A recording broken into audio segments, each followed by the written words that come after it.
ಪಾರ್ಟಿಯಲ್ಲಿ ಶಿಸ್ತಿನ ಪಾರ್ಟಿ ನಮ್ಮದು. ಯಾರೂ ಹಿಂಗೆ ಪಾರ್ಟಿ ವಿರುದ್ಧ ಕೆಲಸ ಮಾಡುವಂಥ ಕೆಲಸ ನಮ್ಮಲ್ಲಿ ಯಾರೂ ಮಾಡಲ್ಲ. ಹೊರಗಡೆ ಹೋಗಿ ಜಾಬ್ ಮಾಡಿ ಫ್ಯಾಮಿಲಿ ಬಿಟ್ಟು ಮಾಡೋದಕ್ಕಿಂತ ನಮ್ಮ ಜಿಲ್ಲೆಯಲ್ಲಿ ನಮ್ಮ ಊರಲ್ಲಿ ಇತ್ತು ಅಂತಂದರೆ ಅದು ದೊಡ್ಡ ಅನುಕೂಲ ಆಗುತ್ತೆ. ಸೊ ಆ ರೀತಿ ಒಂದು ಕನಸು ಕಂಡವ್ ನಾನು. ವೀಕ್ಷಕ ಪ್ರಭುಗಳಿಗೆ ನಮಸ್ಕಾರ. ಇವತ್ತು ಬಾಗಲಕೋಟೆ ಬೈ ಎಲೆಕ್ಷನ್ಗೆ ಸಂಬಂಧಪಟ್ಟಂತೆ ಬಿಜೆಪಿ ಟಿಕೆಟ್ ಆಕಾಂಕ್ಷಿ ಆಗಿರುವಂತಹ ಕುಮಾರ್ ಗಿರ್ಜಿ ಅವರು ನಮ್ಮ ಜೊತೆ ಇದ್ದಾರೆ. ಅವ್ರನ್ನ ಮಾತನಾಡಿಸ್ತಾ ಹೋಗೋಣ. ಬಾಗಲಕೋಟೆ ಸುತ್ತಮುತ್ತ ಅನೇಕ ಸಾಮಾಜಿಕ ಕಾರ್ಯಗಳನ್ನು ಮಾಡುವುದರ ಜೊತೆಗೆ ಇವತ್ತು ಬಿಜೆಪಿಯ ಟಿಕೆಟ್ ಆಕಾಂಕ್ಷಿಯಾಗಿ ತಮ್ಮನ್ನು ತಾವು ಈಗ ಗುರುತಿಸ್ಕೊಂಡಿದ್ದಾರೆ ಅಂತ ಹೇಳ್ಬೋದು. ಈಗ ಸದ್ಯಕ್ಕೆ ಅವರು ನಮ್ಮ ಜೊತೆ ಇದ್ದಾರೆ, ಅವ್ರನ್ನ ಮಾತಾಡಿಸ್ತಾ ಹೋಗೋಣ. ಸರ್, ಮೊದಲು ನಮಸ್ಕಾರ ಸರ್. ಈಗ ಇನ್ನೊಂದು ಸಂತೋಷದ ವಿಷಯ ಏನಂತಂದರೆ ಬಿಜೆಪಿಯಲ್ಲಿ ತಾವು ಟಿಕೆಟ್ ಆಕಾಂಕ್ಷಿ ಆಗಿರುವಂಥದ್ದು. ಈಗ ಸದ್ಯಕ್ಕೆ ಬಿಜೆಪಿಗೆ ಕೇವಲ ಒಬ್ಬ ವ್ಯಕ್ತಿಗೆ ನಾವು ಜೋತ್ ಬೀಳದೇನೆ ಬೇರೆ ಬೇರೆ ವ್ಯಕ್ತಿಗಳು ಅಂದರೆ ಹೊಸಬರಿಗೆ ಅವಕಾಶ ಕೊಡಬೇಕು ಅನ್ನುವಂಥ ನಿಟ್ಟಿನಲ್ಲಿ ತಾವು ಧ್ವನಿಯನ್ನು ಎತ್ತಿರುವಂಥದ್ದು. ಸರ್ ಮೊದಲಿಗಾಗಿ ನಮ್ಮ ವೀಕ್ಷಕರಿಗೆ ಏನು ಹೇಳಕ್ಕೆ ಇಷ್ಟಪಡ್ತೀರಿ ಅಂತ. ನಮಸ್ಕಾರ. ಬಾಗಲಕೋಟೆ ಉಪಚುನಾವಣೆಯಲ್ಲಿ ನಾನು ಭಾರತೀಯ ಜನತಾ ಪಕ್ಷದ ಪ್ರಬಲ ಆಕಾಂಕ್ಷಿ ಆಗಿರುತ್ತೇನೆ. ಅದಕ್ಕೋಸ್ಕರ ನಮ್ಮ ಪಕ್ಷದ ಹಿರಿಯರ ಜೊತೆ ಒಂದು ವೇಳೆ ಬದಲಾವಣೆ ಅಥವಾ ಯಾರಾದರೂ ಹೊಸಬರಿಗೆ ಟಿಕೆಟ್ ಕೊಡಬೇಕಂತ ನಿರ್ಧರಿಸಿದರೆ ನನಗೆ ಟಿಕೆಟ್ ಸಿಗುವ ವಿಶ್ವಾಸ ಇದೆ. ಅದಕ್ಕೋಸ್ಕರ ನಾನು ಬಾಗಲಕೋಟೆ ಮತದಾರರಿಗೆ ನಿಮ್ಮ ಮೂಲಕ ವಿನಂತಿ ಮಾಡ್ತೀನಿ, ಭಾರತೀಯ ಜನತಾ ಪಕ್ಷಕ್ಕೆ ಯಾರಿಗೇ ಟಿಕೆಟ್ ಕೊಡಲಿ, ಯಾರಿಗೇ ಟಿಕೆಟ್ ಕೊಟ್ಟರು ಎಲ್ಲ ಮತದಾರರು ಪ್ರಬಲ ಸಪೋರ್ಟ್ ಮಾಡಿ ಅವರಿಗೆ ತಮ್ಮ ಮತ ಚಲಾಯಿಸಿ BJP ಅಭ್ಯರ್ಥಿಯನ್ನು ಗೆಲ್ಲಿಸ್ಕೊಂಬರುವಂಥ ಕಳಕಳಿಯಾಗಿ ತಮಗೆ ವಿನಂತಿ ಮಾಡಿಕೊಡ್ತೀನಿ. ಯಾಕಂದರೆ ಭಾಜಪ ಮೊದಲಿನಿಂದಲೂ ನಮ್ಮ ಕ್ಷೇತ್ರದಲ್ಲಿ ಸ್ಟ್ರಾಂಗ್ ಹೋಲ್ಡು, ಎಲ್ಲ ಅಭಿವೃದ್ಧಿ ಕೆಲಸಗಳನ್ನು ನಮ್ಮ ಎಲ್ಲ ಹಿರಿಯರು ಮಾಡಿದ್ದಾರೆ. ಸೊ ಅದರ ಪ್ರಕಾರ ಈಗ ನೀವು ನೋಡ್ತಾ ಇದ್ದೀರಿ ಕಾಂಗ್ರೆಸ್ದು ಸರ್ಕಾರದ್ದು ಒಂದು ಗ್ಯಾರಂಟಿ ವಿಚಾರದಲ್ಲಿ ಅಭಿವೃದ್ಧಿ ಕುಂಠಿತ ಆಗ್ತಾ ಇದೆ. ಸೊ ಅದಕ್ಕೋಸ್ಕರ ನಾನೇನು ಹೇಳ್ತಾ ಇರೋದು, ಭಾಜಪಕ್ಕೆ ಸಪೋರ್ಟ್ ಮಾಡಿ ಬಾಗಲಕೋಟೆ ಮತದಾರದಲ್ಲಿ ಕಳಕಳಿಯಿಂದ ವಿನಂತಿ ಮಾಡ್ಕೋತೀನಿ, ಯಾರೇ ಟಿಕೆಟ್ ಕೊಡಲಿ ಅವರಿಗೆ ಮತ ಚಲಾಯಿಸಿ BJP ಅಭ್ಯರ್ಥಿಯನ್ನು ಗೆಲ್ಲಿಸುವಂಥ ಕೆಲಸ ಮಾಡಬೇಕು ಅಂತ ನನ್ನ ವಿನಂತಿ. ಬಾಗಲಕೋಟೆ ಮತಕ್ಷೇತ್ರದ ಎಲ್ಲ ಮತದಾರರಿಗೆ ಯುಗಾದಿ ಹಬ್ಬದ ಹಾರ್ದಿಕ ಶುಭಾಶಯಗಳು. ಬಾಗಲಕೋಟೆ ಜನತೆ ಈಗ ಉಪಚುನಾವಣೆಯಲ್ಲಿ ಬಂದಿದೆ. ಎಲ್ಲರೂ ತಮ್ಮ ಮತ ಚಲಾಯಿಸಬೇಕು. ಹಾಗೂ ಇದು ಒಂದು ಚುನಾವಣೆ ಹಬ್ಬ, ಎಲ್ಲರೂ ಪಾಲ್ಗೊಳ್ಬೇಕು. ಸೊ ಪಾಲ್ಗೊಂಡು ತಮ್ಮ ಮತ ಚಲಾಯಿಸಿ ಭಾಜಪದ ಯಾವುದೇ ವ್ಯಕ್ತಿ ಇರಲಿ ಅವರಿಗೆ ಮತ ಚಲಾಯಿಸಬೇಕು. ಇನ್ನೊಂದು ಏನಂದರೆ, ಭಾಜಪ ಪಕ್ಷದಲ್ಲಿ ಆಲ್ರೆಡಿ ಈಗ ನಮ್ಮ ಹಿರಿಯ ನಾಯಕರು ಕೇಂದ್ರದಲ್ಲಿ ಆಯಿತು ಹಾಗೂ ರಾಜ್ಯದಲ್ಲಿ ಒಂದು ಬದಲಾವಣೆಯನ್ನು ಮಾಡುವಂಥ ದಿಟ್ಟಿನಲ್ಲಿ ಮುಂದುವರಿತಾ ಅಂತ ನನಗನ್ನಿಸ್ತಾ ಇದೆ. ಸೊ ಅದಕ್ಕೆ ನಾನು ಪ್ರಬಲ ಆಕಾಂಕ್ಷಿ ಇದ್ದೇನೆ. ಬದಲಾವಣೆ ಒಂದು ವೇಳೆ ನಿರ್ಧಾರ ತಗೊಂಡ್ರೆ ಟಿಕೆಟ್ ನನಗೆ ಸಿಗುತ್ತದೆ ಅಂತ ವಿಶ್ವಾಸ ನನಗಿದೆ. ಸರ್, ಇನ್ನು ಬಾಗಲಕೋಟೆಯಲ್ಲಿ ಈಗ ಆಲ್ರೆಡಿ ಕೇಳಿಬರೋದು ಏನಂತಂದರೆ ಸರ್, ಈಗ ವೀರಣ್ಣ ಚರಂತಿಮಠರಿಗೆ ಬಹುತೇಕ ಫಿಕ್ಸ್ ಅನ್ನುವಂಥ ಮಾತುಗಳನ್ನ ಮಾತಾಡ್ತಾ ಇದ್ದಾರೆ ಸರ್. ಅಲ್ಲ, ಅವರಿಗೆ ಸಿಕ್ಕರೆ ಸಂತೋಷ. ಯಾಕಂದರೆ ಅವರು ಇಲ್ಲೇ ಮೊದಲಿನಿಂದಲೂ ಹಿರಿಯ ರಾಜಕಾರಣಿಗಳು. ನಮಗೇನಪ್ಪ ಅಂತಂದ್ರೆ ಪಕ್ಷದಲ್ಲಿ ಹಿರಿಯರು ಏನು ನಿರ್ಧಾರ ಮಾಡ್ತಾರೆ ಅದಕ್ಕೆ ನಾವು ನಮ್ಮ ಪೂರ್ಣ ಬೆಂಬಲ ಇದೆ. ಒಂದು ವೇಳೆ ಅವರು ಹಿರಿಯರು ನಿರ್ಧಾರ ತಗೊಂಡ್ರು, ಇಲ್ಲ ಹೊಸ ಫೇಸ್ ನೋಡೋಣ, ಯಾರಾದರೂ ಮೂರನೇದವ್ರಿಗೆ ಇದನ್ನು ಮಾಡೋಣ ಅಂತಂದರೆ ಸೊ ನನಗೆ ಕೊಡ್ತಾರೆ ಅನ್ನೋ ವಿಶ್ವಾಸ ಇದೆ. ಸರ್, ಇನ್ನು ಬಾಗಲಕೋಟೆಯಲ್ಲಿ ಮುಖ್ಯವಾಗಿ ಈ ನೆರೆಯ ಸಂತ್ರಸ್ತರ ಬಗ್ಗೆ ಒಂದಿಷ್ಟು ವಿಚಾರಗಳಿರುವಂಥದ್ದು. ಸೊ ಬಹುತೇಕವಾಗಿ ಎಲ್ಲ ರಾಜಕಾರಣಿಗಳು ಬರ್ತಾರೆ ಹೋಗ್ತಾರೆ, ಬೇರೆ ಬೇರೆ ಪಕ್ಷಗಳು ಬರ್ತವೆ. ಆದರೆ ಈ ನೆರೆಯ ಸಂತ್ರಸ್ತರ ಬಗ್ಗೆ ಏನು ಹೇಳ್ತೀರಿ? ಕಾರ್ಯಕ್ರಮಗಳನ್ನ ಆಯೋಜನೆ ಮಾಡ್ಕೋಬೇಕು ಅನ್ನುವಂಥದ್ದು ಅಂದರೆ ನಿಮ್ಮ ದೃಷ್ಟಿಯಲ್ಲಿ ಹೇಳುವಂಥದ್ದು. ಈಗ ಬಾಗಲಕೋಟೆ ಏನಾಗಿದೆ ಅಂತಂದರೆ, ಕೃಷ್ಣಾ ಮೇಲ್ದಂಡೆ ಯೋಜನೆಗೆ ತುಂಬ ಜನರು ತಮ್ಮ ಮನೆ ಮಠಗಳನ್ನು ಕಳ್ಕೊಂಡು ಅತಂತ್ರರಾಗಿದ್ದಾರೆ. ಈಗ ನಾನು ಮೊನ್ನೆ ಇಲ್ಲಿ ಜೈನ್ಪೇಟೆ, ಹೊಸಪೇಟೆ ಅಲ್ಲೆಲ್ಲ ಹೋದಾಗ ನೋಡಿದಾಗ ಅಲ್ಲಿ ಟೋಟಲ್ 1054 ಮನೆಗಳು ನಡಗಡ್ಡೆ ಅಂತಾಗಿದೆ. ಇಲ್ಲಿವರೆಗೂ ಅವ್ರ ಪರಿಸ್ಥಿತಿ ನಾನು ನೋಡಿ ಏನಪ್ಪ ಇಷ್ಟು ವರ್ಷ ಆಯ್ತಿದು, ಯಾವಾಗದು ನಮ್ಮ ಈ ಕೃಷ್ಣಾ ಮೇಲ್ದಂಡೆ ಯೋಜನೆ ಪ್ರಾರಂಭಿಸಿದ್ರು ಅಲ್ಲಿಂದ ಇಲ್ಲಿವರೆಗೂ ಈ ಸಂತ್ರಸ್ತರಿಗೆ ಯಾಕೆ ಏನೂ ಅನುಕೂಲ ಮಾಡಿಕೊಟ್ಟಿಲ್ಲ? ಈ ನಡಗಡ್ಡೆಯನ್ನು ಐಡೆಂಟಿಫೈ ಮಾಡಿ ಜನರನ್ನು ಈ ಕಡೆ ಶಿಫ್ಟ್ ಮಾಡಿ ಅದನ್ನು ಅವರಿಗೆ ಒಳ್ಳೆಯ ಭವಿಷ್ಯ ಕೊಡಬೇಕು. ಅದು ಒಂದು. ಆಮೇಲೆ ಅವರಿಗೆ ಭೂಮಿ ಕೊಟ್ಟು ಅವ್ರ ಮನೆ ಕಟ್ಟಿಕೊಳ್ಳಿಕ್ಕೆ ಒಂದು ವ್ಯವಸ್ಥೆ ಮಾಡಿ ಅವರಿಗೆ ಉದ್ಯೋಗ ಅವಕಾಶವನ್ನು ಮಾಡಿಕೊಡ್ಬೇಕು. ಈಗ ಏನಾಗುತ್ತೆಪ್ಪ ಅಂತಂದರೆ ನನ್ನ ಕನಸು ಏನಪ್ಪ ಅಂತಂದರೆ, ನಾನು ಬಡ ಕುಟುಂಬದಿಂದ ಬಂದವನು. ಇಲ್ಲಿ ವಿದ್ಯಾಭ್ಯಾಸ ಮಾಡಿ ನೌಕರಿಗೋಸ್ಕರ ಅಲೆದಾಡುತ್ತಿದ್ದಾಗ ನಾನು ಬಾಂಬೆದಲ್ಲಿ ಇದನ್ನು ಮಾಡಿದೆ, ಸರ್ವಿಸ್ ಮಾಡಿ ಹೊರದೇಶಕ್ಕೆ ಹೋದಾಗ ನನಗನ್ನಿಸ್ತು, ಏನಪ್ಪ ನಮ್ಮ ಜಿಲ್ಲೆಯಲ್ಲಿ, ಬಾಗಲಕೋಟೆ ಜಿಲ್ಲೆಯಲ್ಲಿ ಒಂದು ಒಳ್ಳೆ ಕೈಗಾರಿಕೆ ಸ್ಥಾಪನೆ ಆಯ್ತಂದರೆ ಒಂದು ಉದ್ಯೋಗ ಅವಕಾಶ ಕಲ್ಪಿಸ್ಬೋದು, ಜನರಿಗೆ ತಮ್ಮ ಫ್ಯಾಮ್ಲಿ ಜೊತೆನೇ ಇದ್ದುಕೊಂಡು ಒಂದು ಒಳ್ಳೆಯ ಜೀವನ ನಡೆಸ್ಬೋದು. ಈಗ ನೋಡು, ನಾವೆಲ್ಲ ಸ್ವಲ್ಪ ದಿವಸ ಫ್ಯಾಮ್ಲಿ ಕರ್ಕೊಂಡು ಹೋಗಿದ್ವಿ, ಆಮೇಲೆ ಫ್ಯಾಮ್ಲಿ ಬಿಟ್ಟು ಅಲ್ಲೆಲ್ಲ ಜೀವನ ನಡೆಸಿ ಹೊಳ್ಳಿ ಇಲ್ಲಿ ಬಂದಮೇಲೆ ಆ ಥರದ ಪರಿಸ್ಥಿತಿ ಬೇರೆಯವರಿಗೆ ಬರಬಾರ್ದು. ಸೊ ಅದಕ್ಕೋಸ್ಕರ ನನಗೇನಿದೆ, ಇಲ್ಲಿ ಕೃಷ್ಣಾ ಮೇಲ್ದಂಡೆ ಯೋಜನೆ ಸಂತ್ರಸ್ತರಿಗೆ ಆಯ್ತು. ಹಾಗಾಗಿ ನಮ್ಮ ಬಾಗಲಕೋಟೆ ಜಿಲ್ಲೆಯಲ್ಲಿ ಮಧ್ಯಮ ವರ್ಗದ ಜನ ಹೆಚ್ಚಿದ್ದಾರೆ. ಆ ಮಧ್ಯಮ ವರ್ಗದ ಜನರಿಗೆ ಅವ್ರದ್ದೇನೈತಪ್ಪ, ನೌಕರಿ ಒಂದು ಮುಖ್ಯ ಇದು. ಯಾಕಂದರೆ ಕೆಳಮಟ್ಟಕ್ಕೂ ಹೋಗಕ್ಕೆ ಬರೋಂಗಿಲ್ಲ, ಮೇಲ್ಮಟ್ಟಕ್ಕೂ ಜಿಗ್ಯಾಕೆ ಬರೋಂಗಿಲ್ಲ. ಸೊ ಮಧ್ಯದಲ್ಲಿ ಇರುವಂಥವರಿಗೆ ನೌಕರಿ ವ್ಯವಸ್ಥೆಯನ್ನು ಮಾಡಿಕೊಡ್ಬೇಕು, ಉದ್ಯೋಗ ಅವಕಾಶವನ್ನು ಕಲ್ಪಿಸ್ಬೇಕು. ಸೊ ಅದಕ್ಕೋಸ್ಕರ ನಂದು ವಿಚಾರ ಏನು, ಯಾವುದೇ ಒಂದು ಅಭಿವೃದ್ಧಿ ಕೆಲಸ ಮಾಡಲಿಕ್ಕೆ ಅಥವಾ ವ್ಯಾಪಾರ ಮಾಡಲಿಕ್ಕೆ ರೈತರಿಗೆ ಆಯಿತು ಅಥವಾ ಈ ವ್ಯಾಪಾರಸ್ಥರಿಗಾಯಿತು ಒಂದು ಒಳ್ಳೆಯ ಅವಕಾಶವನ್ನು ಕಲ್ಪಿಸಿಕೊಡ್ಬೇಕು ಅಂತ ಅನ್ನೋದು ಒಂದೇ ನನ್ನ ಆಸೆ. ಸರ್, ಇನ್ನೊಂದು ಮುಖ್ಯವಾಗಿ ಬಾಗಲಕೋಟೆಯಲ್ಲಿ ಹಲವು ನಾಯಕರ ಬಾಯಲ್ಲಿ ಕೇಳಿರುವಂಥ ಮಾತುಗಳೇನಂತಂದರೆ, ಸರ್ ಬಾಗಲಕೋಟೆಯಲ್ಲಿ ಎಲ್ಲ ಥರದ ಪರಿಸರಾತ್ಮಕವಾದಂಥ ವ್ಯವಸ್ಥೆ ಇದೆ. ಸೊ ನದಿಗಳಿದೆ, ಸೊ ಒಳ್ಳೆಯ ಪರಿಸರ ಇದೆ ಸರ್. ರೈತರ ಆರ್ಥಿಕತೆ ಬಗ್ಗೆ ಅಂದರೆ ಅವ್ರ ಬಗ್ಗೆ ಕಾಳಜಿ ವಹಿಸ್ತಾ ಇಲ್ಲ ಯಾವುದೇ ರಾಜಕಾರಣಿಗಳು. ಈ ರೈತರ ಆರ್ಥಿಕತೆ ಮುಖ್ಯವಾಗಿ ಸುಧಾರಣೆ ಮಾಡುವಂತಹ ನಿಟ್ಟಿನಲ್ಲಿ ತಾವು ಬೇರೆ ಬೇರೆ ಕ್ಷೇತ್ರದಲ್ಲಿ ಅಡ್ಡಾಡಿದವರು, ವಿದೇಶಗಳಲ್ಲಿ ಅಡ್ಡಾಡಿದಂಥವ್ರು, ಅಲ್ಲಿನ ಒಂದು ಆರ್ಥಿಕತೆ ಬಗ್ಗೆ ಅಥವಾ ಇಲ್ಲಿನ ರೈತರ ಆರ್ಥಿಕತೆ ಬಗ್ಗೆ ಏನಾದರೂ ಕನಸುಗಳಿದೆಯಾ, ಹೇಗೇನು? ನೋಡಿ, ರೈತರ ಆರ್ಥಿಕತೆ ಹೆಚ್ಚಳ ಮಾಡಬೇಕಂತ ಅನ್ನೋದು ನಮ್ಮ ಮೋದಿಯವರ ಕನಸು. ದುಪ್ಪಟ್ಟು ಅವರು ಇದನ್ನು ಮಾಡಬೇಕು, ಅವರ ಆದಾಯ. ಅದಕ್ಕೋಸ್ಕರ ಬೆಂಬಲ ಬೆಲೆ ವ್ಯವಸ್ಥೆಯನ್ನು ಮಾಡಿದ್ದಾರೆ, ಅದನ್ನು ಪ್ರಾಪರಾಗಿ ಇಂಪ್ಲಿಮೆಂಟ್ ಮಾಡಬೇಕು. ಆಮೇಲೆ ಇನ್ನೊಂದು ಏನಾಗುತ್ತೆ, ನಾನು ಇಲ್ಲಿ ನೋಡಿದ ಪ್ರಕಾರ ಈಗ ಯಾವುದೇ ಒಂದು ಬೆಳೆ ಹಾಕಿ ಅದನ್ನು ಬಿತ್ತಿದ ನಂತರ ಫಸಲ್ ಬರ್ತೈತಿ. ಆ ಫಸಲ್ ಬಂದಾಗ ಅದರ ರೇಟ್ ಏನಿರುತ್ತಲ್ಲ ಆ 50% ಇಳಿಸ್ಬಿಡುತ್ತೆ. ಸೊ ಹೀಗಾಗಿ ರೈತರು ತಾವು ದುಡಿದಂಥ ಹಣವನ್ನು, ಖರ್ಚು ಮಾಡಿದಂಥ ಹಣವನ್ನು ಅವ್ರು ಮಾರಾಟ ಮಾಡ್ಲಿಕ್ಕೆ ಹೋದ ಅದ್ರ 50% ಬರೋಂಗಿಲ್ಲ ಅವರಿಗೆ. ಇದರಿಂದ ತುಂಬ ನುಕ್ಸಾನ ಆಗ್ತಾಯಿದೆ ಅವರಿಗೆ. ಆಮೇಲೆ ಅವರ ಆರ್ಥಿಕ ಪರಿಸ್ಥಿತಿನೂ ಹದಗೆಡ್ತಾ ಇದೆ. ಸೊ ಅದಕ್ಕೋಸ್ಕರ ಈಗೆಲ್ಲ ಬಂದಿದ್ದಾವೆ ಗೋಲ್ಡ್ ಸ್ಟೋರೇಜ್ ಅಂಥೇಳಿ. ಆ ಗೋಲ್ಡ್ ಸ್ಟೋರೇಜನ್ನು ಪ್ರಾಜೆಕ್ಟ್ ಇಲ್ಲಿ ತಂದು ಅಲ್ಲೆಲ್ಲ ರೈತರು ಬೆಳೆದಂಥ ಧಾನ್ಯಗಳನ್ನು ಸ್ಟೋರೇಜ್ ಮಾಡಿ, ಈಗ ಫಸಲ್ ಬಂದು 2 ತಿಂಗಳ 3 ತಿಂಗಳ ಒಂದು ಸ್ವಲ್ಪ ಇದನ್ನು ಮಾಡಿ ಅವನ್ನ ಸ್ಟೋರೇಜ್ನಲ್ಲಿಟ್ಟು ಮತ್ತೆ ತಮಗೆ ಅನುಕೂಲ ಬಂದಂಗೆ ಮಾರಿದ್ರಪ್ಪ ಅಂತಂದ್ರೆ ರೇಟ್ ಸಿಗುತ್ತೆ. ಅದು ಬೆಂಬಲ ಬೆಲೆನೂ ಹೆಚ್ಚು ಮಾಡಬೇಕು. ಆಮೇಲೆ ತಮಗೆ ಅನುಕೂಲವಾದ ಟೈಮ್ದಲ್ಲಿ ಮಾರಿದ್ರಪ್ಪ ಅಂತಂದ್ರೆ ಅದು ಅವರಿಗೆ ಆದಾಯ ದುಗ್ನಿ ಆಗುತ್ತೆ. ಅದು ಆ ವ್ಯವಸ್ಥೆ ಮಾಡುವಂಥದ್ದು ಇಲ್ಲಿ ಬಾಗಲಕೋಟೆಯಲ್ಲಿ ಇಲ್ಲ, ಅದು ಆಗಬೇಕು ಸರ್. ಇನ್ನೊಂದು ಏನಂತಂದರೆ, ಚಿಕ್ಕ ಚಿಕ್ಕ ಭೂಮಿಗಳಿರ್ತವೆ ರೈತರು, ಈಗ 1 ಎಕರೆ 2 ಎಕರೆ 5 ಎಕರೆ ಒಳಗಿನ ರೈತರು ಹೆಚ್ಚು ಇರುವಂಥದ್ದು. ಸೊ ಅವರೆಲ್ಲ ಕೋಲ್ಡ್ ಸ್ಟೋರೇಜ್ಗಳನ್ನ ಮಾಡಲಿಕ್ಕೆ ಆಗೋದಿಲ್ಲ. ಹೀಗಾಗಿ ಅದಕ್ಕೊಂದಿಷ್ಟು ಬೇರೆ ಬೇರೆ ವ್ಯವಸ್ಥೆಗಳು ಸರ್ಕಾರದಿಂದನೇ ಬೇಕಂತ. ಹೌದು, ಈಗ ನೀವು ಹೇಳಿದಾಗೆ ಗೋಲ್ಡ್ ಸ್ಟೋರೇಜಕ್ಕೆ ಸರ್ಕಾರದಿಂದ ಇದು ಇದೆ, ಧನ ಸಹಾಯ ಇದೆ. ಅವರು ಗೋಲ್ಡ್ ಸ್ಟೋರೇಜ್ ಮಾಡಿಕೊಂಡು ರೈತರಿಗೆ ಅನುಕೂಲ ಆಗುವಂಥ ಕೆಲವೊಂದು ಏನೈತೆ ಮಿನಿಮಮ್ ಚಾರ್ಜಸ್ದಲ್ಲಿ ಅವರಿಗೆ ಅವಕಾಶ ಕೊಟ್ಟು ಸ್ಟೋರೇಜ್ ಮಾಡಿ ರೇಟ್ ಬಂದಾಗ ಅವನ್ನು ಮಾರುವಂಥ ಅವಕಾಶವನ್ನು ಸರ್ಕಾರ ಕಲ್ಪಿಸುವಂಥ ಯೋಜನೆಗಳಿವೆ ಅವು. ಬಟ್ ಆ ಯೋಜನೆಗಳನ್ನು ಇಂಪ್ಲಿಮೆಂಟ್ ಮಾಡಬೇಕು. ಇಲ್ಲೇನಾಗ್ತದೆ, ಕೆಲವೊಂದು ಸಾರಿ ಸ್ಟೇಟ್ ಗೌರ್ಮೆಂಟ್ದಲ್ಲಿ ಬೇರೆ ಇರುತ್ತೆ, ಸೆಂಟ್ರಲ್ ಗೌರ್ಮೆಂಟ್ ಬೇರೆ ಇರುತ್ತೆ. ಆ ಒಂದು ತಿಕ್ಕಾಟದಲ್ಲಿ ಪಾಪ ರೈತರಿಗೆ ಅನ್ಯಾಯ ಆಗ್ತಾಯಿದೆ. ಸೊ ಅದಕ್ಕೋಸ್ಕರ ಸರ್ಕಾರಿ ಸೌಲಭ್ಯಗಳೇನಿದೆ ಅವನ್ನೆಲ್ಲ ತೆಗೆದುಕೊಂಡು ಅವರಿಗೆ ಅನುಕೂಲ ಮಾಡಿಕೊಟ್ರೆ ಅವರ ಆದಾಯ ದುಗ್ನಿ ಆಗೋದರಲ್ಲಿ ಸಂದೇಹವಿಲ್ಲ. ಸೊ ಅದನ್ನು ಆ ನಿಟ್ಟಿನಲ್ಲಿ ಕೆಲಸ ಮಾಡಬೇಕಂತ ನನ್ನ ಇಚ್ಛೆ. ಇನ್ನೊಂದು ಏನಂತಂದರೆ, ಈ ಏತ ನೀರಾವರಿಗಳ ಬಗ್ಗೆ ಸರ್, ಈಗ ಆಲ್ರೆಡಿ ಚರಂತಿ ಮಠರು ಶಿರೂರು ಏತ ನೀರಾವರಿಯನ್ನು ತರಬೇಕು ಅಂತ ಹೇಳಿ ಮಾಡಿದರು.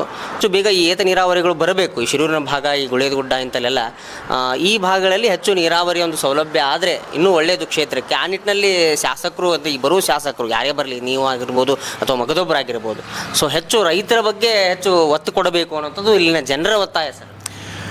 ನನ್ನ ವಿಚಾರದಲ್ಲಿ ರೈತರು ಹಾಗೂ ದೀನದಲಿತರು, ಆಮೇಲೆ ಇನ್ನೊಂದು ಏನಪ್ಪ ಅಂತಂದ್ರೆ ಆರ್ಥಿಕವಾಗಿ ಕಟ್ಟಕಡೆಯ ಜನ ನಿಂತವರಿಗೆ ಅನುಕೂಲ ಆಗಬೇಕು. ಅದು ನಾವು ನೋಡ್ತಾ ಇದ್ದೀವಿ. ಈಗ ಶಿರೂರು ಏತ ನೀರಾವರಿ ಆಯಿತು, ಆಮೇಲೆ ಭಗವತಿ ಏತ ನೀರಾವರಿ ಆಯಿತು. ಇದಕ್ಕೆಲ್ಲ ನಮ್ಮ ಮೊದಲು ಸರ್ಕಾರ ಇದ್ದಾಗ ಅದನ್ನು ಫಂಡ್ ಅಲೋಕೇಶನ್ ಮಾಡಿದ್ರು. ಅದಾದ ನಂತರ ಇನ್ನೂ ಬಿಡುಗಡೆ ಆಗಲಿಲ್ಲ. ನನ್ನ ಹೊಲನೇ ಅಲ್ಲಿ ನೋಡಿ, ಅದು ಇದರಲ್ಲಿ ಶಿರೂರಲ್ಲಿ ಕಾಲುವೆ ಕಟ್ಟಿ 2008ರಲ್ಲಿ ಕಾಲುವೆ ಆಗಿದೆ. 2008ರಲ್ಲಿ ಕಾಲುವೆ ಆದರೂ ರೈತರು ತಮ್ಮ ಭೂಮಿ ಕಳ್ಕೊಂಡ್ರು. ಅವಾಗೇನೋ ಸ್ವಲ್ಪ ಇದನ್ನು ಕೊಟ್ಟರು, ಏನಿದೆ ಅಲ್ಲ ಕಾಂಪೆನ್ಸೇಷನ್ ಕೊಟ್ಟರು. ಬಟ್ ರೈತರಿಗೆ ಸ್ವಲ್ಪ ಕಾಂಪೆನ್ಸೇಷನ್ ಕೊಟ್ಟು ಜಮೀನು ತೊಗೊಂಡು ಅವ್ರಿಗೇನು ಉಪಯೋಗ ಆಗಂಗಿಲ್ಲ ಅದು. ಸೊ ಅದಕ್ಕೆ ಆ ಟೈಮ್ದಾಗ ಕೊಟ್ಟಂಥ ಇದು ನೀರು ಬಂತು ಅಂತಂದರೆ ಎಲ್ಲ ನೀರಾವರಿ ಆಗುತ್ತೆ. ಬಟ್ ಅದು 2008ರಿಂದ ಇಲ್ಲಿವರೆಗೂ ಏನೂ ಕಾಲುವೆಯಲ್ಲಿ ನೀರು ಇಲ್ಲ. ನೀರು ಬಿಡಿ, ಅದು ಕಾಲುವೆ ಮುಚ್ಚಿ ಹೋಗಿದೆ. ಈಗ ಇವನ್ ಇವರು ಎಲ್ಲ ಏತ್ ನೀರಾವರಿ ಮಾಡಿ ನೀರು ಬಿಟ್ಟರು ಸಹಿತ ಮೊದಲು ಅದನ್ನು ಕಾಲುವೆ ಸ್ವಚ್ಛ ಮಾಡಲಿಕ್ಕೆ ಅಷ್ಟು ಹಣ ಖರ್ಚು ಮಾಡ್ಬೇಕು ಅವರು. ಸೊ ಆ ಥರದ ಪ್ರಾಜೆಕ್ಟ್ ಆಗಬಾರ್ದು. ಸೊ ಹೀಗಾಗಿನೇ ಇದು ಏನಿದೆ ಅಲ್ಲ, ಒಂದು ಪ್ರಾಜೆಕ್ಟ್ಸ್ ಅಂತಂದರೆ ನಾವು ಅಲ್ಲೇ ಹೊರದೇಶದಲ್ಲಿದ್ದಾಗ ಒಂದು ಪ್ರಾಜೆಕ್ಟ್ ರಿಪೋರ್ಟ್ ಮಾಡಿದರೆ ಆ ಪ್ರಾಜೆಕ್ಟ್ ರಿಪೋರ್ಟಿಗೆ ನಿಗದಿತವಾದ ಸಮಯ ಇರುತ್ತದೆ. ಆ ಸಮಯದಲ್ಲಿ ಅದನ್ನು ಕಂಪ್ಲೀಟ್ ಮಾಡಬೇಕು. ಆ ಕಂಪ್ಲೀಟ್ ಮಾಡ್ಲಿಕ್ಕಂದ್ರೆ ಯಾರೇ ಕಾಂಟ್ರಾಕ್ಟರ್ ಕೊಡಲಿ ಅಥವಾ ಗೌರ್ಮೆಂಟ್ ಯಾರಿಗೆ ಕೊಡಲಿ, ಆ ಪೀರಿಯಡ್ದಲ್ಲಿ ಇದು ಮಾಡಲಿಲ್ಲ ಅಂತಂದರೆ ಅವರಿಗೆ ಪೆನಾಲ್ಟಿ ಆಗುತ್ತೆ ಅದು. ಬಟ್ ಆ ಸಿಸ್ಟಮ್ ನಮ್ಮ ಇಲ್ಲಿ ಕಾಣ್ತಾ ಇಲ್ಲ. ಯಾಕಂದರೆ ಏನೋ ಒಂದು ಪ್ರಾಜೆಕ್ಟ್ ಮಾಡಿದ್ರು ಅದು 10 ವರ್ಷ 20 ವರ್ಷ ಬಿಟ್ರಪ್ಪ ಅಂತಂದ್ರೆ ಆ ಪ್ರಾಜೆಕ್ಟ್ ಕಾಸ್ಟ್ ಏನಿರುತ್ತಲ್ಲ 3-4 ಟೈಮ್ಸ್ ಹೆಚ್ಚಾಗುತ್ತೆ, ಕೆಲವೊಂದು ಸಲ 5-6 ಟೈಮ್ಸ್ ಹೆಚ್ಚಾಗುತ್ತೆ ಅದು. ಸೊ ಹೀಗಾಗಿ ಪ್ರಾಜೆಕ್ಟ್ ಮುಗಿಯೋದಕ್ಕೆ ಅದು ಕಷ್ಟ ಆಗುತ್ತದು. ಇದು ಎಲ್ಲ ಏತ್ ನೀರಾವರಿಗೆ ಒಂದು ಒಲವನ್ನು ತೋರಿ ಅದನ್ನೆಲ್ಲ ನೀರು ಹರಿಸುವಂಥ ಕೆಲಸ ಮಾಡಿದ್ರಪ್ಪ ಅಂತಂದ್ರೆ ಡೆಫಿನೆಟ್ಲಿ ನಮ್ಮ ಬಾಗಲಕೋಟೆ ಬಿಜಾಪುರ ಏರಿಯಾದಲ್ಲಿ ಎಲ್ಲ ಕಾಲುವೆಗಳು ನೀರು ಹರಿಸಿದ್ರಪ್ಪ ಅಂತಂದ್ರೆ ಚಲೋನ ಆದಾಯ ಬರ್ತದೆ. ನೀರಾವರಿ ಕ್ಷೇತ್ರದಲ್ಲಿ ಜನರಿಗೆ ಈಗ ಒಕ್ಕಲ್ತನ ಮಾಡೋವರಿಗೆ ನೀರಾವರಿ ಇದ್ರೇ ಒಂದು ಕೈಯಲ್ಲಿ 1-2 ಪೈಸೆ ಉಳಿದು, ಒಣ ಬೇಸಾಯಪ್ಪ ಅಂತಂದ್ರೆ ಏನೂ ಉಳಿಯಂಗಿಲ್ಲ. ಸೊ ಅದಕ್ಕೋಸ್ಕರ ನೀರಾವರಿಗೆ ಒತ್ತು ಕೊಟ್ಟು ಆ ಎಲ್ಲ ಯೋಜನೆಗಳನ್ನು ಪೂರ್ತಿ ಮಾಡಲಿಕ್ಕೆ ಶ್ರಮ ಪಡ್ಬೋದು. ಸರ್, ಇನ್ನೊಂದು ಮುಖ್ಯವಾಗಿ ಕೇಳಲೇಬೇಕಾಗಿರುವಂತಹ ಪ್ರಶ್ನೆ ಏನು ಅಂತಂದರೆ, ಸರ್, ಈ ಬಾಗಲಕೋಟೆ ನವನಗರ ವಿದ್ಯಾಗಿರಿ 3 ತುಂಡುಗಳಾಗಿ ಹೋಗಿದೆ ನಮ್ಮ ಬಾಗಲಕೋಟೆ. ಸೊ ಇಲ್ಲಿ ವ್ಯಾಪಾರ ಬೆಳೀಬೇಕು, ಇಲ್ಲಿನ ವ್ಯಾಪಾರಸ್ಥರು ಇನ್ನೂ ಅಭ್ಯುದಯಕ್ಕೆ ಬರಬೇಕು ಸರ್. ಆ ದೃಷ್ಟಿಯಲ್ಲಿ ಅನೇಕರು ಹೋರಾಟ ಮಾಡ್ತಾ ಇದ್ದಾರೆ, ಸಪ್ರೇಟ್ ಆಗಿರುವಂತಹ ಒಂದು ಸಂಕೀರ್ಣ ಮಾಡಿಕೊಡಿ ಅನ್ನುವಂಥದ್ದು. ಸೊ ಈಗ ಆಲ್ರೆಡಿ ಚರ್ಚೆಯಲ್ಲಿದೆ ಸರ್ ಈಗ. ಸೊ ಆ ವಿಷಯವಾಗಿ ಮಾತಾಡಿ. ಹಾಗೆ ಇನ್ನೊಂದು ಮೆಡಿಕಲ್ ಕಾಲೇಜ್ ಸಹ ಬಂದಿದೆ, ಸರ್ಕಾರಿ ಮೆಡಿಕಲ್ ಕಾಲೇಜು. ಆ ವಿಷಯವಾಗಿ ಏನು ಹೇಳ್ತೀರಾ? ಯಾಕಂತಂದರೆ ಇನ್ನೊಂದು ಮಾತು ಹೇಳ್ತಿದ್ದಾರೆ ಸರ್, ಏನು ಅಂತಂದರೆ ಈಗ ಸರ್ಕಾರಿ ಮೆಡಿಕಲ್ ಕಾಲೇಜು ಅಡಿಗಲ್ಲು ಹಾಕಿದ್ದಾರೆ, ಇನ್ನು ಅದು ಉದ್ಘಾಟನೆ ಆಗೋದು ಯಾವ ಮಾತು ಅಥವಾ ಎಲ್ಲಿ ಹೋಗುತ್ತೆ, ಯಾವ ವಿಷಯದಲ್ಲಿ ಹೋಗುತ್ತೆ ಅನ್ನುವಂಥದ್ದು. ಅಥವಾ ಕಾಂಗ್ರೆಸ್ ಸರ್ಕಾರ ಈಗಿದೆ, ಮಗದೊಮ್ಮೆ ಕಾಂಗ್ರೆಸ್ ಸರ್ಕಾರ ಬರುತ್ತಾ ಅಥವಾ ಇನ್ನೂ ಅದಾದಮೇಲೆ ಮತ್ತೆ ಮುಂದೆ ಹೋಗುತ್ತಾ ಅನ್ನುವಂಥದ್ದು, ಈ ರೀತಿ ಮಾತುಗಳು ಸರ್ ಕೇಳ್ಬೋದು. ಈಗ ನೀವು ಮೊದಲನೇ ಪ್ರಶ್ನೆ ಕೇಳಿದರೆ ಇಲ್ಲಿರುವಂಥ ವ್ಯಾಪಾರಸ್ಥರಿಗೆ, ಯಾಕಂದರೆ ಈಗ ಮೊದಲು ಏನಿತ್ತು ಬಾಗಲಕೋಟೆ ವ್ಯಾಪಾರ, ಬಾಗಲಕೋಟೆ ಮತ್ತು ಬಿಜಾಪುರ ಅವಳಿ ಜಿಲ್ಲೆ ಒಂದೇ ಜಿಲ್ಲೆ ಇತ್ತು. ಇದ್ದಾಗ ಎಲ್ಲ ಸುತ್ತಮುತ್ತ ಹಳ್ಳಿಯವರು ಬಂದು ಬಾಗಲಕೋಟೆಯಲ್ಲೇ ವ್ಯಾಪಾರ ಮಾಡ್ತಿದ್ರು. ಅವಾಗೇನಿತ್ತು, ಅವರಿಗೆ ಒಂದು ಒಳ್ಳೆ ಮಾರ್ಕೆಟ್ ಇತ್ತು, ಆಮೇಲೆ ಎಲ್ಲ ಒಂದೇ ಕಡೆ ಸಿಗುವಂಥ ಜಾಗ ಇತ್ತು. ಈಗೇನಾಗಿದೆ, ನೀವು ಹೇಳಿದ ಪ್ರಕಾರ ಹಳೆ ಬಾಗಲಕೋಟೆ, ನವನಗರ, ವಿದ್ಯಾಗಿರಿ ಅಲ್ಲೆಲ್ಲೆಲ್ಲೆಲ್ಲೇ ಸ್ವಲ್ಪ ಇದನ್ನು ಮಾಡ್ಕೊಂಡ್ಬಿಟ್ಟಿದ್ದಾರೆ. ಸೊ ಹೀಗಾಗಿ ವ್ಯಾಪಾರಸ್ಥರಿಗೆ ತುಂಬ ತೊಂದರೆ ಆಗಿದೆ. ಅದಕ್ಕೋಸ್ಕರ ಈಗ ಮೊನ್ನೆ ನಾವು ನಮ್ಮ ಗೆಳೆಯರು ಮತ್ತು ಈಗೊಂದು ಭೂಮಾ ಒಂದು ಮಾಡ್ಕೊಂಡಿದ್ದಾರೆ ಅವರು. ಸೊ ಅದರಲ್ಲಿ ನಾವು ಒಂದು ಸಲ 2-3 ಸಲ ಮೀಟಿಂಗ್ ಹೋಗಿದ್ದೀವಿ. ಅವರಿಗೆಲ್ಲ ಸಹಕಾರ ನಾವು ಅವ್ರಿಗೆ ಕೊಟ್ಟಿದ್ದೀವಿ. ಅವರು ತುಂಬ ವರ್ಕ್ ಕೆಲಸ ಮಾಡ್ತಾ ಇದ್ದಾರೆ. ಆ ನಿಟ್ಟಿನಲ್ಲಿ ಒಂದು 200 ಎಕರೆ ನಮಗೆ 3ನೇ ಯೂನಿಟದಲ್ಲಿ ಕೊಡಬೇಕಂತ ಇದನ್ನು ಮಾಡಿದ್ರು. ಅದಕ್ಕೆ ಮೇಟಿಯವರು ಇದ್ದಾಗೂ ಸ್ಪಂದನೆ ಆಗಿದೆ ಅದು. ಸೊ ಅದಕ್ಕೆ ಅದನ್ನು ಒಳ್ಳೆಯ ರೀತಿಯಿಂದ ಮಾಡಿ ಅನುಕೂಲ ಮಾಡಿಕೊಟ್ಟು, ಈಗ ಮೊನ್ನೆ ಸಿದ್ದರಾಮಯ್ಯ ಅವರು ಬಂದಾಗ ಹೇಳ್ತಾರೆ ಹಾಗೆ ಹೋಗ್ತಾರೆ. ಸೊ ಆ ಥರ ಆಗಬಾರ್ದು ಅದು. ಅದಕ್ಕೋಸ್ಕರ ಅದನ್ನು ಫಾಲೋ ಅಪ್ ಮಾಡಿ ಒಂದು ಎಲ್ಲರಿಗೂ ಅನುಕೂಲ ಆಗಬೇಕು. ಮೆಡಿಕಲ್ ಕಾಲೇಜಿಗೆ ಈಗ ಶಂಕುಸ್ಥಾಪನೆ ಮಾಡಿ ಹೋದರೂ ಅದು ಸ್ವಾಗತಾರ್ಹ.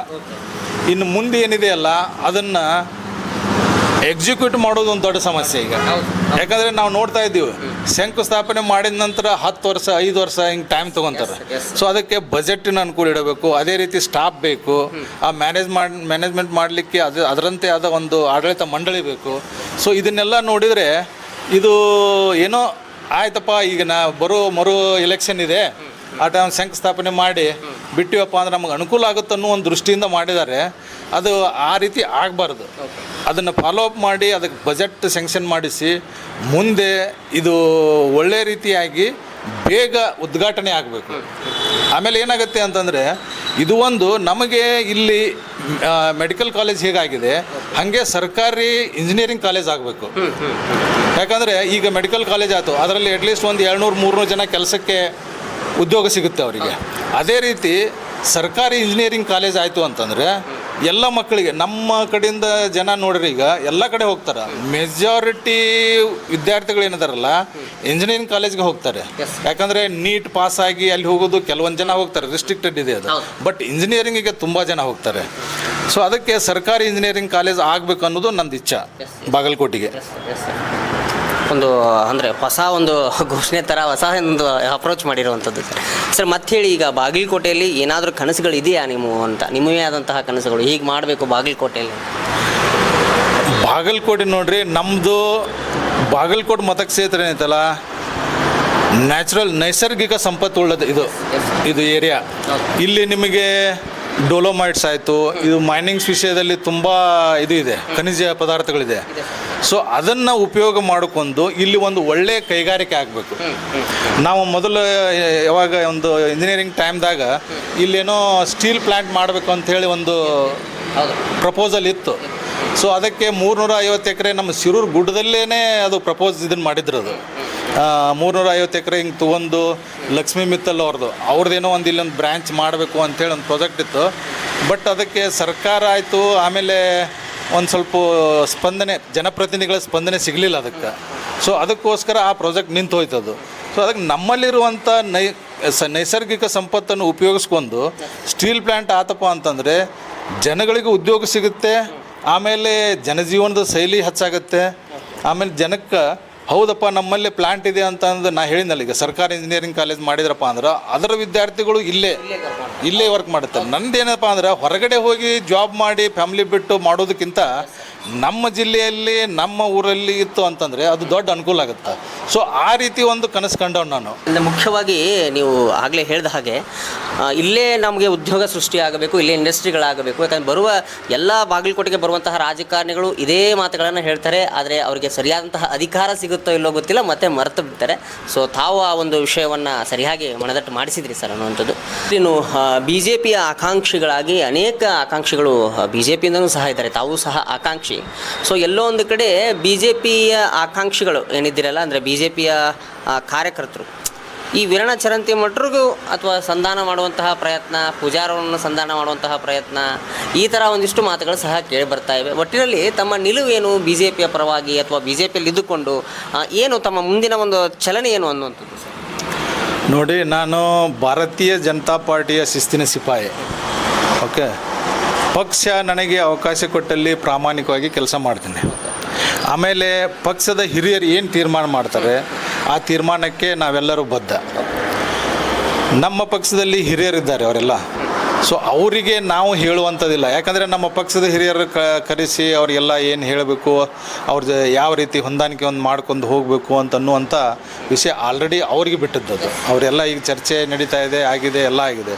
ಬಟ್ ನಾನು ಹೇಳೋದಿಷ್ಟೇ, ನಮ್ಮ ಪಕ್ಷದ ವತಿಯಿಂದ ನಾನು ಒಬ್ಬ ಆಕಾಂಕ್ಷಿ. ಪಕ್ಷದ ಹಿರಿಯರು ನಿರ್ಧಾರ ಮಾಡಿ ನನಗೆ ಕೊಟ್ಟರೆ ನಾನು ನಿಷ್ಠಾವಂತ ಕಾರ್ಯಕರ್ತನಾಗಿ ಮಾಡ್ತೀನಿ. ಪಕ್ಷವನ್ನು ಬಲಪಡಿಸಿ ಪಕ್ಷಕ್ಕೆ ಯಾವುದೇ ಇರಲಿ, ನನಗೆ ಕೊಡಲಿ ಅಥವಾ ಬೇರೆದವರಿಗೆ ಕೊಡಲಿ, ಅವರನ್ನು ಜಯಶಾಲಿ ಮಾಡುವ ನಿಟ್ಟಿನಲ್ಲಿ ಕೆಲಸ ಮಾಡ್ತೀನಿ. ಆಮೇಲೆ ಏನಾಗುತ್ತೆ ಅಂದರೆ ನಮ್ಮಲ್ಲಿ BJPಯಲ್ಲಿ ಶಿಸ್ತು ಅನ್ನೋದು ಮುಖ್ಯ. ಪಾರ್ಟಿಯಲ್ಲಿ ಶಿಸ್ತಿನ ಪಾರ್ಟಿ ನಮ್ಮದು. ಯಾರೂ ಹಿಂಗೆ ಪಾರ್ಟಿ ವಿರುದ್ಧ ಕೆಲಸ ಮಾಡುವಂಥ ಕೆಲಸ ನಮ್ಮಲ್ಲಿ ಯಾರೂ ಮಾಡಲ್ಲ. ಸೊ ಅದಕ್ಕೋಸ್ಕರ ನಾವು ಈಗ ಬಾಗಲಕೋಟೆ ವಿಧಾನಸಭಾ ಮತದಾರರಲ್ಲಿ ಒಂದೇ ಕಳಕಳಿಯಿಂದ ಕೇಳ್ಕೋದು, ಎಲ್ಲರೂ ತಮ್ಮ ಮತ ಚಲಾಯಿಸಿ BJPಯನ್ನು ಗೆಲ್ಲಿಸುವಂಥ ಕೆಲಸ ಮಾಡೋಣ. ಅದಕ್ಕೋಸ್ಕರ ವಿಧಾನಸಭಾ ಕ್ಷೇತ್ರದಲ್ಲಿ ಎಲ್ಲ ಕಡೆ ಓಡಾಡಿ BJPಯನ್ನು ಗೆಲ್ಲಿಸ್ಕೊಂಡು ಬರುವಂಥ ಕೆಲಸ ನಾನು ಮಾಡ್ತೀನಿ. ಮತದಾರರಲ್ಲಿ ಕಳಕಳಿಯಿಂದ ನನ್ನ ವಿನಂತಿಯನ್ನು ಮಾಡ್ತಾ ಇದ್ದೀನಿ. Okay sir, thank you very much.